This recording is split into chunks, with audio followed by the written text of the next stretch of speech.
ਸਰਦਾਰ ਸਾਹਿਬ कैसा लगा जी ਤੁਹਾਨੂੰ ਇੱਥੇ ਆ ਕੇ? ਬਹੁਤ ਹੀ ਵਧੀਆ ਲੱਗਾ ਵੀਰ ਜੀ, ਬਹੁਤ ਜ਼ਿਆਦਾ ਵਧੀਆ। ਮਤਲਬ ਬਹੁਤ ਪਿਆਰ ਮਿਲਿਆ ਇੱਥੇ ਆ ਕੇ। ਪਹਿਲੀ ਵਾਰੀ ਆਏ ਹੋ? ਮੈਂ ਪਹਿਲੀ ਵਾਰੀ ਆਇਆ ਜੀ ਜੀ। ਤੇ ਸੁਣਿਆ ਬਹੁਤ ਸੀਗਾ।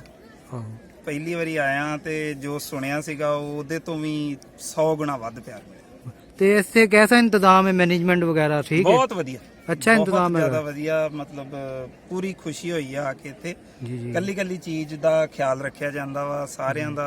ਮਤਲਬ ਹਰ ਛੋਟੀ ਤੋਂ ਛੋਟੀ ਚੀਜ਼ ਦਾ ਵੀ ਖਿਆਲ ਰੱਖਿਆ ਜਾਂਦਾ ਵਾ।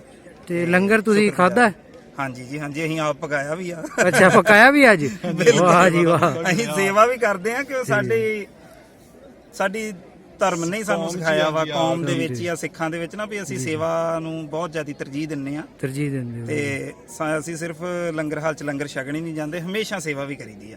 ਸੋ ਜਿਵੇਂ ਬਾਏ ਨੇਚਰ ਹਮੇਸ਼ਾ ਤੋਂ ਜੋ ਸਿੱਖਿਆ ਉਹ ਕਰਦੇ ਰਹੇ। ਅੱਜ ਵੀ ਅਸੀਂ ਸੇਵਾ ਕੀਤੀ ਸਾਰਿਆਂ ਨੇ। ਤੇ ਲੋਕਾਂ ਦਾ ਇਹ ਜਿਹੜਾ ਰਵੱਈਆ ਸੀ, ਬਿਹੇਵੀਅਰ, ਉਹ कैसा ਲੱਗਾ? ਬਹੁਤ ਜ਼ਿਆਦਾ ਵਧੀਆ। ਦੱਸਿਆ ਤੁਹਾਨੂੰ ਵੀ ਮਤਲਬ ਜਿੰਨਾ ਸੁਣਿਆ ਸੀ ਉਹ ਤੋਂ ਵੀ 100 ਗੁਣਾ ਵਧੀਆ। ਉਸ ਤੋਂ ਵੀ ਅਗਰ ਤੁਹਾਨੂੰ ਵੀਜ਼ਾ ਲੱਭੇ ਪਾਕਿਸਤਾਨ ਦਾ ਤੇ ਕਿਹੜੇ ਸ਼ਹਿਰ ਜਾਓਗੇ? ਵੀਜ਼ਾ ਲੱਭੇ ਨਹੀਂ, ਵੀਜ਼ਾ ਲੱਭ ਕੇ ਲਵਾਵਾਂਗੇ। ਲੱਭ ਕੇ ਲਵਾਓਗੇ?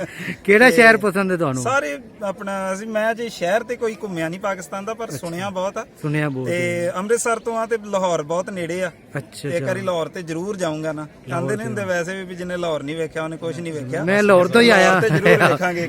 ਉਹ ਜੰਮਿਆ ਹੀ ਨਹੀਂ। ਆਹੋ, ਇਹ ਤੇ ਗੱਲ ਸੋ ਹੈ। ਇੱਕ ਵਾਰੀ ਆਪਣਾ ਜੰਮਣ ਦਾ ਹੱਕ ਜ਼ਰੂਰ ਅਦਾ ਕਰਾਂਗੇ। ਜੰਮਣ ਦਾ ਹੱਕ ਜ਼ਰੂਰ ਅਦਾ ਕਰੋਗੇ।